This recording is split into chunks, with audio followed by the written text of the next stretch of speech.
In the third dedicatory session of the Laie Hawaii Temple in November 1919, Rutger Clausen, president of the Quorum of the 12 Apostles, borrowed a traditional greeting long used among Hawaiian congregations. Drawing a handkerchief from his pocket, he held it aloft by its four gathered corners.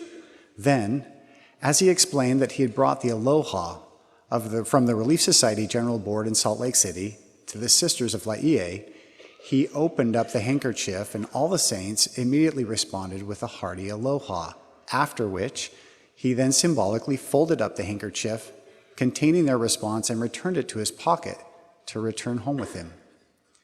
Though now simplified, we continue this tradition today. Brothers and sisters, aloha. All Latter-day Saint temples throughout the world serve the same valuable purpose, and the ordinances and the covenants are the same in each. Yet each temple has its own unique story to tell. Laying the foundation of faith for the Laie Hawaii Temple began early in church history. Just 3 years after the first company of pioneers reached the Salt Lake Valley, a group of 10 missionaries was sent to the Hawaiian Islands to share the restored gospel of Jesus Christ. They disembarked in Honolulu in December 1850 during the Kamehameha Dynasty. The day after their arrival, these elders climbed a nearby mountain, built an altar, and dedicated the islands of Hawaii for the preaching of the gospel. Despite these missionaries' initial optimism, when given the chance, half returned home that first year. George Buchanan, the youngest of the 10 missionaries, said of his decision to remain, "I felt resolved to stay there, master the language, and warn the people of those islands, for I felt that I could not do otherwise." This was a turning point.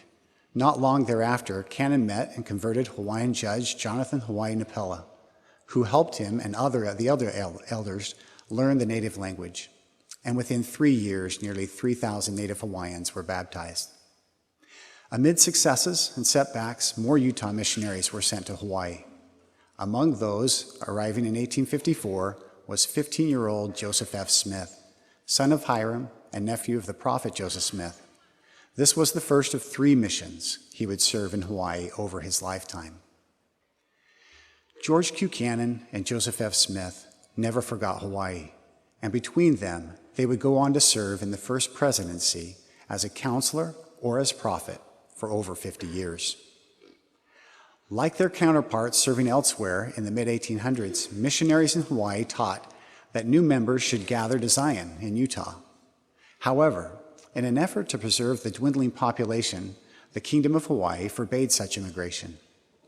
In response, President Brigham Young recommended that mission leaders find a location where the Hawaiian saints could gather, and the Palawai Basin on the small island of Lanai was secured for this purpose in 1854. However, this location was later discontinued, and in 1865, the church purchased the 6,000-acre land division of Laie to be the new gathering place for the church in Hawaii.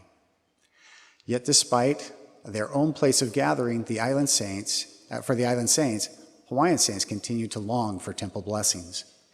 And as restrictions on immigration relaxed, Hawaiian saints began voyaging to Utah.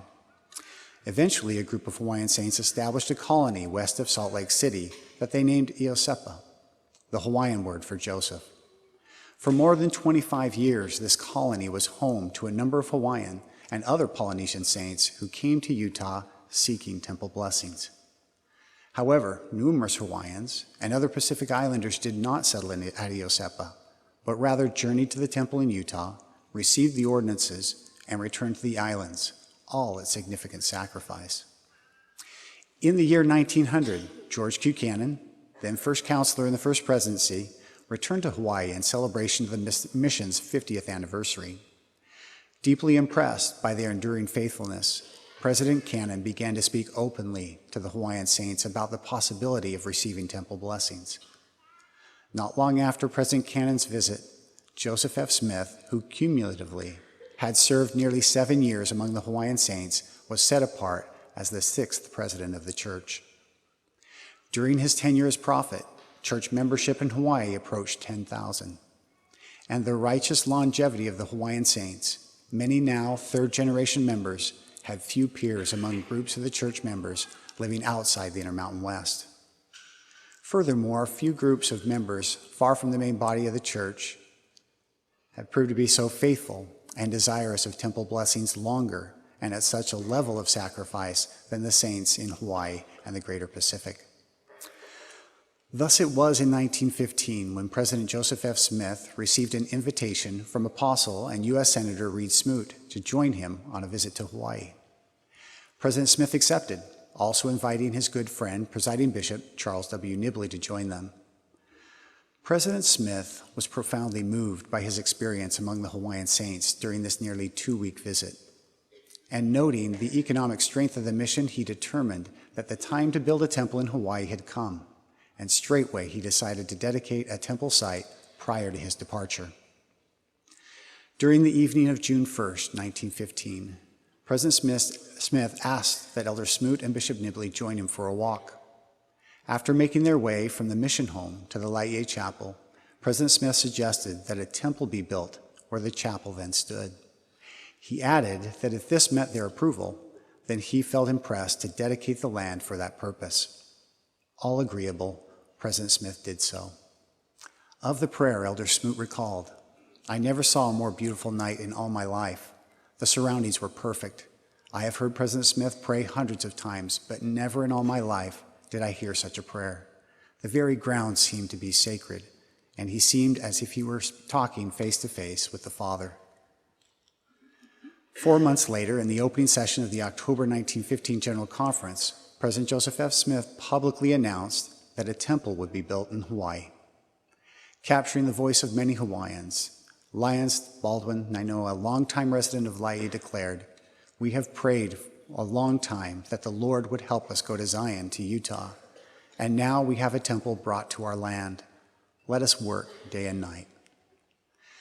Closely associated with the saints at Iosepa, Utah, President Smith paid them a personal visit shortly after the announcement and recommended that they return to Hawaii and help build the temple. Following the prophet's request, they returned to Laie, many settling on a street that would be named Iosepa in remembrance of the community they had left behind. Like the temples that preceded it, the local saints were expected, as much as possible, to finance their temple and supply the labor to build it, and almost immediately the Hawaiian saints began raising money. Families who had been saving money to attend the temple in Utah instead gave that money to the temple fund. Hawaiian Mission President Samuel Woolley challenged each member to raise $5 for the temple, a very large sum for most members at that time. Members raised through weaving and selling hala mats, sponsoring bazaars, dances, musical concerts, and so on. Remarkably, mission-wide, the saints exceeded their goal, raising $6 per member. Poignantly, among the first Hawaiian saints to meet their temple fund quota were the members at Kalaupapa, the leper colony on Molokai, who due to their condition would never be able to personally attend the temple they so eagerly and generously supported. Though member donations were substantial, the larger cost of the temple was remarkably met by profits from the Laie plantation, which enjoyed historically strong and consistent sugarcane prices during the temple's construction. Thus, all funding for the Hawaii temple was essentially contained to the Hawaiian Islands. Church leaders decided to use an architectural plan similar to that of the recently announced temple in Alberta, Canada. With a singular focus on temple ordinances, this design was strikingly different than all preceding Latter-day temples. Considering ancient and modern structures such as the ancient temple in Jerusalem, pre-Columbian ruins in America, and modern American architect Frank Lloyd Wright's Unity Temple, the architectural firm of Pope and Burton chose to forego spires in their design. And an Angel Moroni statue was not considered in their design as it had not yet become a symbol synonymous with temples. All previous temples had been built from quarried stone, but the volcanic geology of Hawaii did not have such stone, and shipping it to the islands was too costly. However, architect Hiram Pope learned that lava rock, readily obtained near the temple site, could be crushed into aggregate, which would make very good concrete. And he determined that the temple could be built from reinforced concrete, an innovative technique at the time. Remarkably, in 1916, there was a building company in Honolulu that specialized in this very type of concrete construction, and they offered to do the job at half their normal cost. With the focus squarely on the 4 major ordinance rooms and the celestial room, architect Harold Burton arrived at a design that was both logical and simple. The 4 ordinance rooms are arranged around the center, like the spokes of a wheel, each one a few steps higher than the one before, and the celestial room in the center at the very top of the building. This arrangement was both practical and symbolic. As people pass through all 4 ordinance rooms, they do so in ascending spiral to the celestial room, which occupies the highest space in the temple. Such architectural arrangement elegantly portrays the idea of progression found in the temple endowment ceremony itself. The 4 ordinance rooms, each pointing in a cardinal direction, create the outside design, a Greek cross. In Christianity, a cross generally represents Christ's sacrifice. However, a Greek cross with 4 arms of the same length can represent the 4 directions of the earth. Isaiah said, "The Lord shall set up an ensign for the nations and gather together the dispersed from the 4 corners of the earth." This symbol of gathering in this temple structure seems particularly symbolic when combined with the prophet Joseph Smith's statement that the main object of gathering was to build unto the Lord a temple whereby he could reveal unto his people the ordinances and teach them the ways of salvation. Furthermore, similar to ancient Israelite temples, the Laie Hawaii temple was deliberately built with its main doors facing east. Ezekiel wrote that the glory of the Lord came into the temple by way of the gate whose prospect is toward the east. This eastward orientation also symbolizes watching for the second coming of the Savior, an event likened to the dawning of a new day. When more than 50 years later, architect Harold Burton was asked what he would change if he were to design the Hawaii Temple today, he responded, "I was 29 years old when I designed that. With all the experience I have had, I couldn't add one thing to that building, not one thing. I was inspired, pure inspiration." The temple plans included a few sculptured panels to adorn the outside of the temple, and artist J. Leo Fairbanks and his 19-year-old brother, Avard, who was recognized as a sculpting prodigy, were tasked with the sculpting of these panels. They formulated sketches for 4 extensive panels or friezes that would encircle virtually the entire temple cornice. Each frieze represents one of the 4 major eras or dispensations, namely the Old Testament, the New Testament, the Book of Mormon, and the Latter Days. Each panel portrays numerous characters from its corresponding scriptural era in a way that is tended to instruct, decorate, and inspire. Also tasked with sculpting the oxen for the temple's baptismal font, Avard carefully studied the animal and determined to craft one section of 3 oxen in different positions. This section was then reproduced 3 more times, and when all sections were fitted together, the 12 oxen appeared different when viewed from different angles. Of these oxen, art curator Paul Anderson concluded, "For one so young, Avard's sculpture work is quite astonishing in its expressive quality. The oxen for the baptismal font appear dignified, strong, and lifelike in their movements, perhaps the best ever executed for a temple." A beautiful setting around the temple was designated to enhance the monumental character. A 4-foot wall of lava rock enclosed the temple grounds, and 3 terrace pools with cement walkways on either side lead to the temple. The most elevated of these pools connects to a semicircular concrete wall, now covered in vines. This wall is intended to emphasize the height of the temple and to provide a secluded setting around its doors, in keeping with the temple's sacred purpose. At the head of the 3 pools is a panel in bold relief depicting a Hawaiian mother and her children. Avard explained that the Hawaiian mother pouring water out of a great shell to her children represents the fountain of life that a mother offers her children. The other sculpture Avard produced was Lehi blessing Joseph. Shortly after the church arrived in Hawaii, missionaries and church leaders came to regard Pacific Islanders as descendants of the House of Israel. Leo Fairbanks explained that the statue symbolizes God's promise to Lehi's son, Joseph, realized through the early latter-day gathering of Israel in Hawaii and across Polynesia. Two small buildings reflecting the unique architecture of the temple were built just below the terraced pools on either side of the entrance gates. They were fitted to receive visitors, and at that time were likely only the second visitor center in the church, and the first built simultaneously with the construction of a temple. Inclusion of a visitor center in the original design of the temple grounds was perceptive. Over the past century, likely more people have been introduced to the restored gospel of Jesus Christ on the Laie, Hawaii temple grounds than any other church site except Temple Square in Salt Lake City.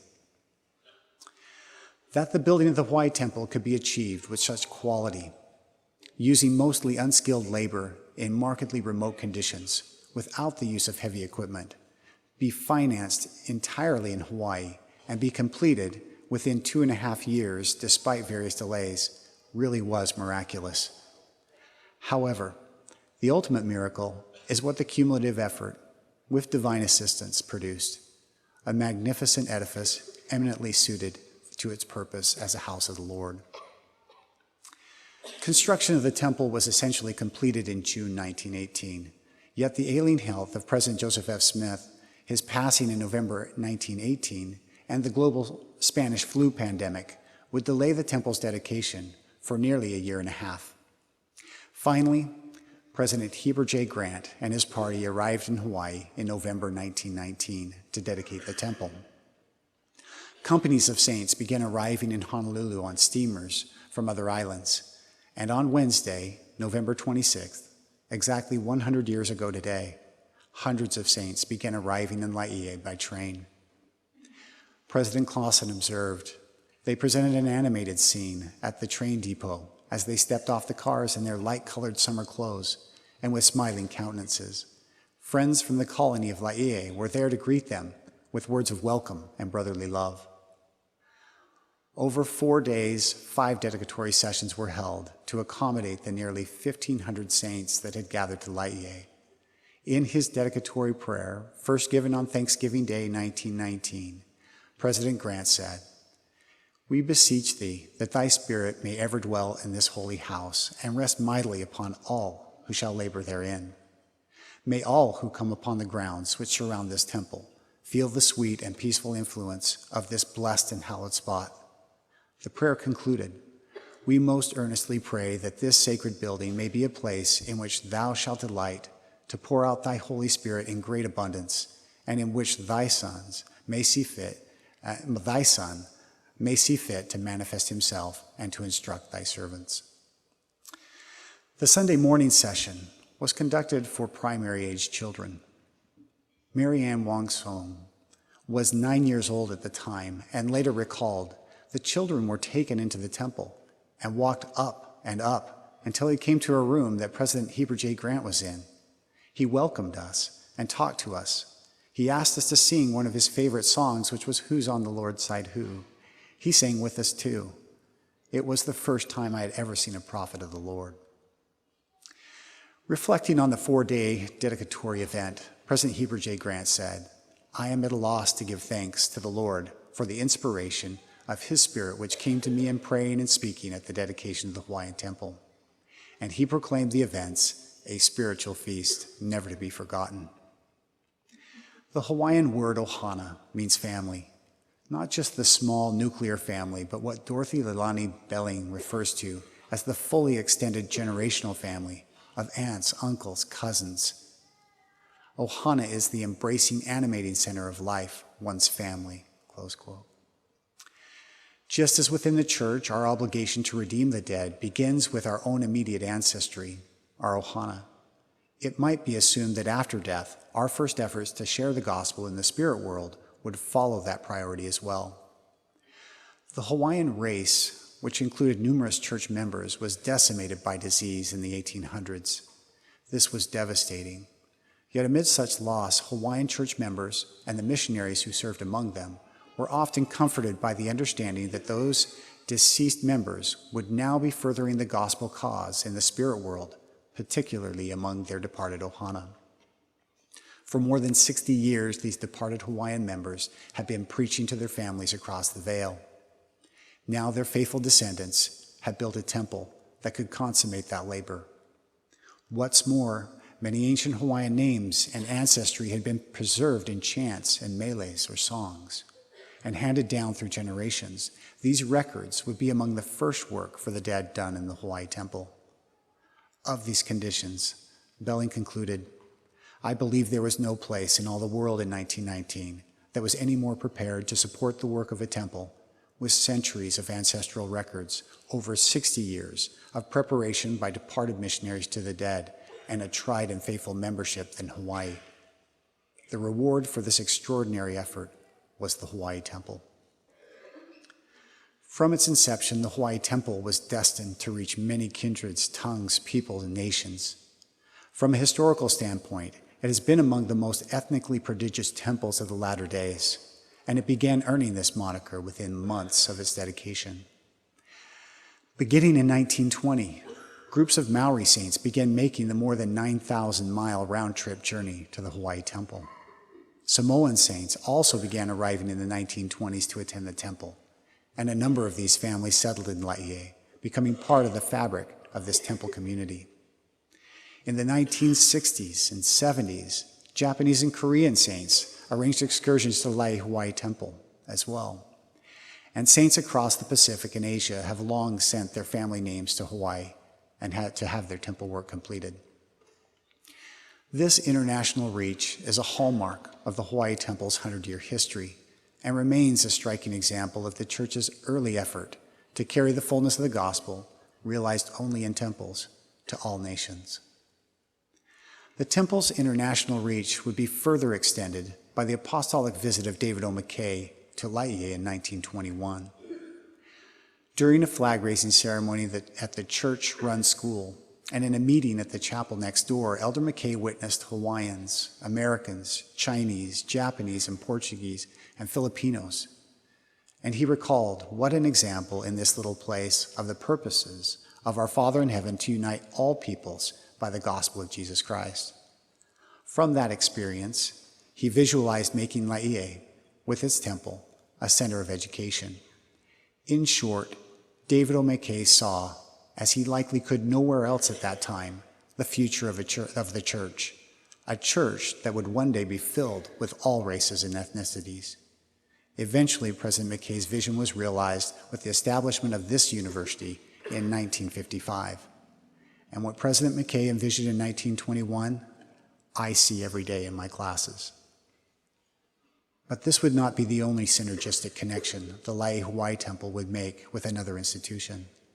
When looking for college student employment opportunities, the Polynesian Cultural Center was born.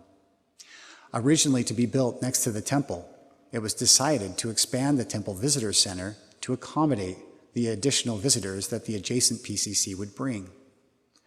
Although the PCC was later moved away from the temple to its current location, the expanded Visitor Center was seen to completion. In 1963, the Polynesian Cultural Center opened its doors. Remarkably, the PCC has welcomed tens of millions of visitors to Laie over the years, and millions of those visitors have found their way to the temple grounds. Alton Wade, a former president of BYU-Hawaii, explained, "With the temple setting the tone, the temple, the school, and the cultural center work together in a dynamic way. Students lend the cultural center their exuberance, smiles, and radiant spirits, and the student wages from their jobs at the cultural center make it possible for many to attend school. As they walk across campus, students are blessed to see the house of the Lord rising above the palm trees, and those who enter that holy place can attune themselves spiritually and refocus on eternal objectives. And the visitor center near the temple attracts visitors as they leave the Polynesian Cultural Center.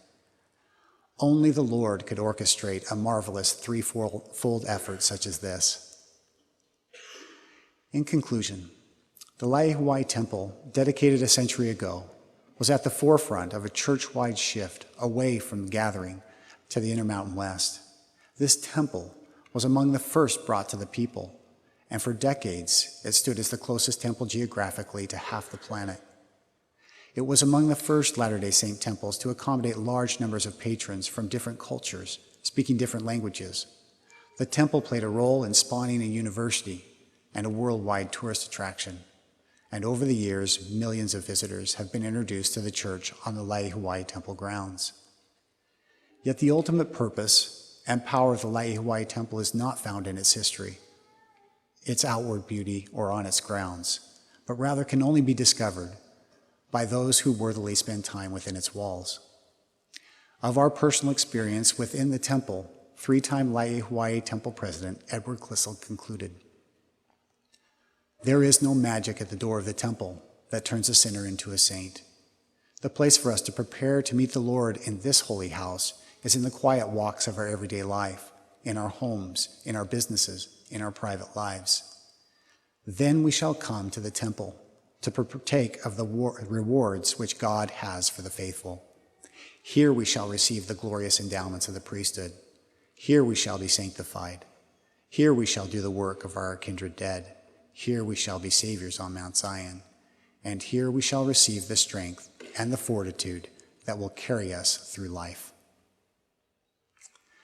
The first paragraph of the temple's next 100 years will be written by us. What will we do with the blessings of a temple in our midst? May the opening paragraph include our renewed commitment to frequent and sustained service within its walls, is my prayer. In the name of Jesus Christ, amen.